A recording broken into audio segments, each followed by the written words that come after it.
The sun barely rose over Port Haven when Anna Greenwood entered Margie Davis's diner. Slipping into her usual corner booth, locals kept stealing uneasy glances at her, wondering why she always seemed alert, scanning each new face that walked in. On this morning, the tension felt thicker than usual. Word was that Vince Viper Jax's gang had been spotted near the docks, flashing guns and twisting arms for money. No one dared confront them. Until a few days ago, when Anna intercepted their threats with unsettling precision. Now, Margie looked both relieved and worried at Anna's presence. Something far bigger lurked behind the gang's petty extortions. And each quiet moment felt like the calm before a storm that might permanently change their sleepy coastal town. Drop a comment and share where you're joining us from. If stories like this resonate with you, hit subscribe so you don't miss our next inspiring journey coming tomorrow. Morning light spilled through the windows of Margie Davis's diner, painting every booth in a warm glow. Regulars sipped coffee, murmuring about fishing forecasts and local gossip. Despite the peaceful chatter, a subtle unease hovered over each table. Margie, wearing her customary apron, could sense it before she even stepped behind the counter. Across the room sat Anna Greenwood, a quiet figure who had become a familiar sight in recent weeks. She kept to herself, poring over the local newspaper in one hand while absent-mindedly stirring her coffee with the other. No one knew much about her except that she paid in cash and seemed to vanish as silently as she arrived. Margie refilled a patron's mug and glanced at the clock. The day felt off, as if anticipating an unwelcome visitor. A faint hush fell whenever the door chimed with a new arrival. This time, it was nothing more than a teenager running in to grab a sandwich. But the tension remained. Anna's gaze flicked up momentarily, scanning the diner's interior. She noticed Margie fidgeting with her pen. A few stray thoughts crossed Anna's mind: why the laughter at the counter sounded forced, and why some customers ate in hushed tones. Unread headlines beckoned from the newspaper in her hand. Yet Anna's focus drifted to the anxious energy filling the diner. Margie caught Anna's eye and offered a brief, grateful nod. Something was changing in this small harbor town. They both knew it, though neither spoke a word. The next chime of the door might bring in trouble, and whether anyone was ready or not, it felt inevitable. Door jingled open for the third time that morning. But this time it wasn't a harmless visitor. Vince Viper Jax strode in with Frank Crusher Reyes close behind. Their presence alone dulled the light-hearted clink of utensils against plates. Viper's gaze swept the room as though seeking a target, and he chose Margie Davis behind the counter. Without warning, he marched over and demanded she pay up, delivering a thinly veiled threat about property damage. Margie swallowed hard, eyes darting toward Anna Greenwood, who was still seated in the corner. The hush in the diner was absolute. No one wanted to provoke the two men. Everyone had heard rumors about how they handled resistance. Crusher, standing a step behind Viper, cracked his knuckles in a show of intimidation. Viper's voice rose. "We're done waiting. Margie." "Fork it over," he growled, slamming his fist on the counter. The entire diner flinched. Margie's hand trembled on the coffee pot handle, uncertain whether to reason with him or run for help. Anna slowly stood.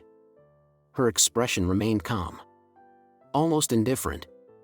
She crossed the room without the slightest hurry and placed herself between Viper and Margie. "Think you should tone it down," she said, voice steady.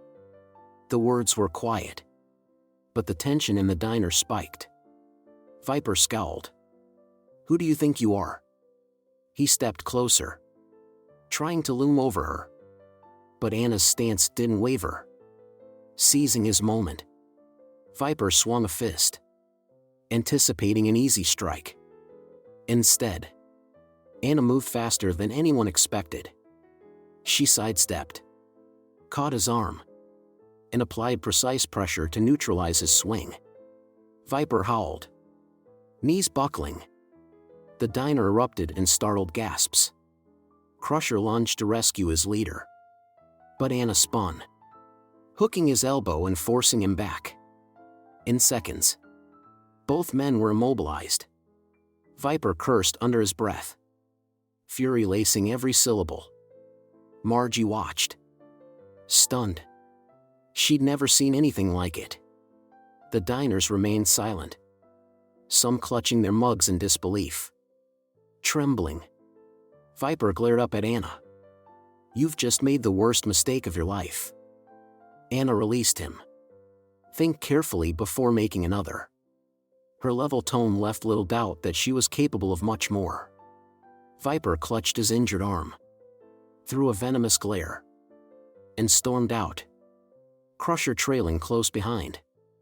Silence lingered even after their footsteps vanished. Margie exhaled shakily. Anna caught her eye, silently confirming what everyone already feared: more trouble lay ahead. Sheriff Ben Marsh arrived at the diner later that afternoon, his expression grim as he surveyed the scattered chairs and overturned salt shakers from the earlier altercation. Margie Davis did her best to wipe away signs of chaos, but no amount of tidying could mask the apprehension that lingered in the air. Anna Greenwood stood by the counter, arms folded, still alert despite the relative calm. Ben motioned for Anna to follow him to a table in the far corner, away from curious ears. "You realize who you tangled with today?" he asked, voice low. He glanced over his shoulder before continuing. "Vince Jacks isn't some lone thug. His people are connected to more dangerous players." Anna met his gaze without flinching. "I've seen plenty of trouble before. Doesn't mean I plan to ignore it." Ben exhaled, running a hand through his hair. "I know. But Port Haven isn't equipped to handle a gang with resources reaching beyond this county." He hesitated, then added, "Word is they've got help from powerful places." Margie, having inched closer, set down a fresh pot of coffee. "He's right," she said quietly. "They're not just shaking down local businesses. Some of our officials have been looking the other way." She turned, retrieving a worn notebook from beneath the counter. "I've been documenting odd goings-on for years. Money that doesn't add up. Secret meetings at City Hall. All roads seem to lead back to whoever's supporting Viper and his crew." Ben's eyes flicked to the notebook's pages, filled with neat entries of dates, names, and cryptic notes. "This is evidence," he murmured. "But it'll take more than a ledger to stop them." Anna studied the notebook, absorbing the significance of Margie's decade-long vigilance. "We'll have to use it carefully." Margie nodded, placing the notebook in Anna's hands. "I just want our town safe again." Ben rose, the weight of responsibility etched on his face. "Both of you, stay on guard. There's more at play here than we ever realized." With that, he left them in the dimming light, as uncertainty settled even deeper over Port Haven. If you enjoyed this story, please subscribe to our channel. It means so much to us. Now, let's get back to the story. Anna stepped into the diner's narrow back hallway, phone in hand. She dialed John, a longtime contact from her military days. Her voice was hushed as she relayed the recent events. She described Viper's intimidation tactics, Margie's notebook, and the signs of deeper corruption weaving through Port Haven. John listened without interruption, then promised to dig into satellite data and discreet channels to unearth more about the Steel Serpent's operations. "I'll be in touch soon," he said. "Stay sharp." Moments later, Deputy Karen Morales entered the diner. She waved Anna over to a quieter booth near the back. Her tone was direct. "Sheriff Marsh told me what happened. We can't afford to be unprepared." She slid a file across the table. Inside were photos of Viper's gang, each marked with notes on past offenses. They're growing bold. Recruiting outsiders, she said. I suspect someone high up is pulling strings. Anna nodded. I'm certain it's bigger than just Viper. She remembered John's urgency over the phone. And it matched the concern in Karen's face. The door swung open again, revealing a large figure in a weathered leather jacket. Logan, leader of the Iron Wolves, approached with a quiet confidence. He cast a wary glance at Karen's badge but extended a respectful nod before taking a seat. I hear we've got a common problem, Logan said. My brothers see the steel serpents sniffing around territory that doesn't belong to them. We want them gone. Too. Karen's brow furrowed. Don't mistake me for an ally if you're running anything illegal yourself, she warned. I'm here to protect this town, not play favorites. Logan leaned forward, his voice steady. We're ex-military, not criminals. We've had our share of run-ins with gangs. But we don't tolerate scum messing with our people. Anna raised a hand, calming the tension. We all want the same thing, she said. Turning to Karen. He's reliable. We need every advantage. Karen hesitated, then pushed the file toward Logan. Fine. We compare intel. But any sign of double-cross, I shut you down. Logan gave a dry laugh. Understood. With a quick exchange of information, maps, approximate numbers, rumored points of entry, the group formed a fragile alliance. The air felt charged, yet strangely hopeful. Each person understood the stakes, and none intended to back down. A shared resolve bound them as they planned the next move. Shadows of lurking threats inching ever closer. Anna's phone buzzed late in the evening with a text from John. We've got something bigger than expected, call ASAP. She dialed him immediately, stepping out of Margie Davis's diner to avoid prying ears. John's voice came through, tense and urgent. Name's Marcus Black, formerly Navy Special Ops. Later went off the grid. He's the real power behind Viper's gang. Word is he's shipping high-value contraband through Port Haven soon. Anna's pulse quickened. She had heard the name before. Connected to a harrowing moment in her past she rarely allowed herself to revisit.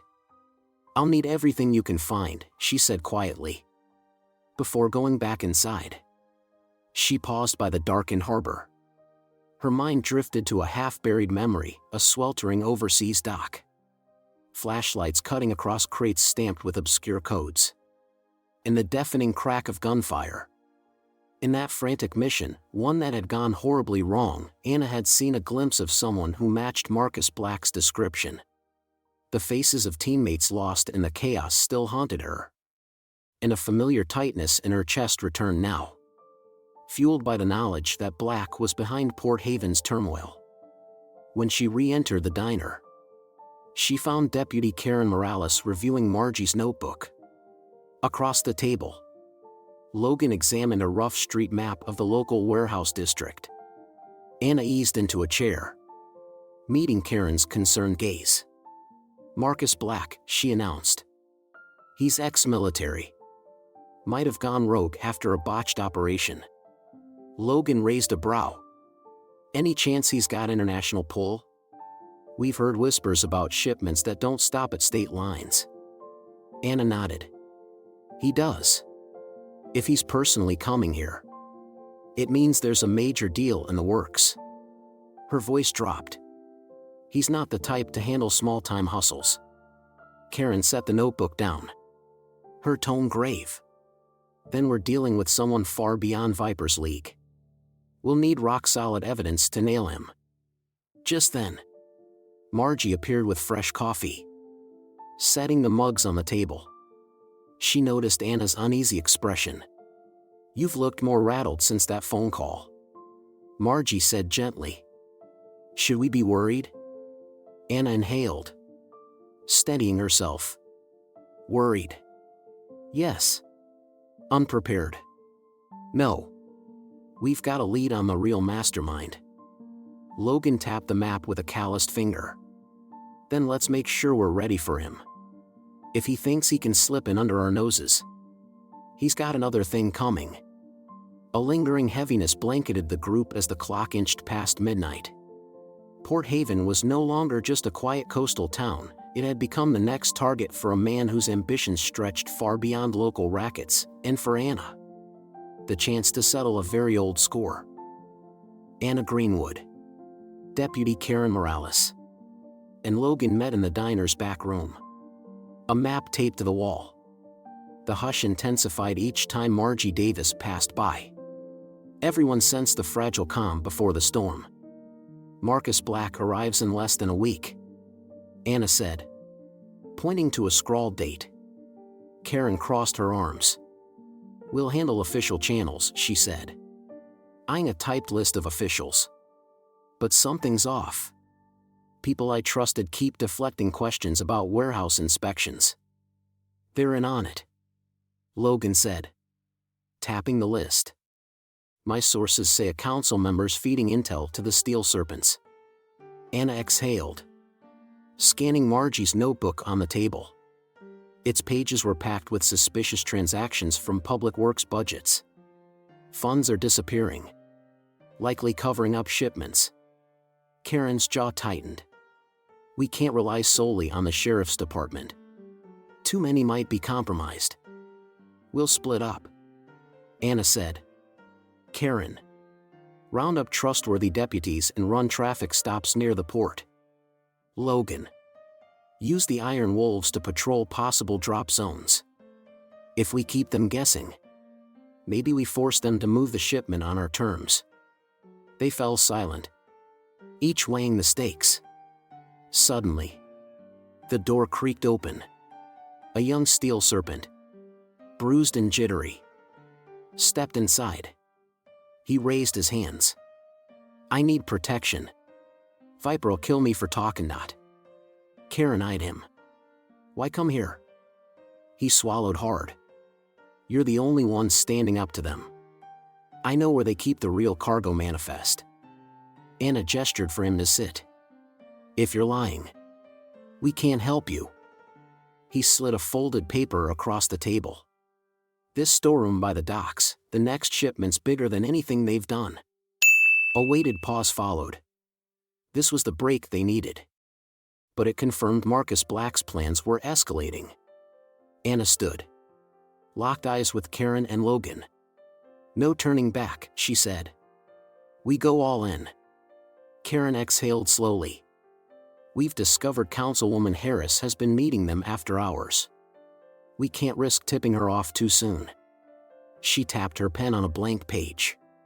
If we confront her prematurely, everything could collapse. Logan rubbed a scar on his forearm, expression grim. Then we move fast.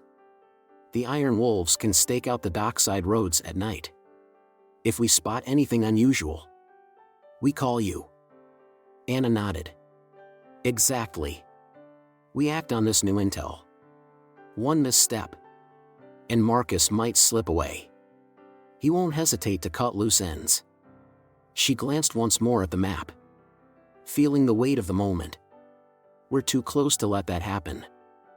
A humid wind drifted across the abandoned pier as floodlights illuminated rows of cargo crates. Anna Greenwood crouched behind a rusted container, heart thudding. Nearby, Deputy Karen Morales signaled for her small group of loyal officers to stay hidden.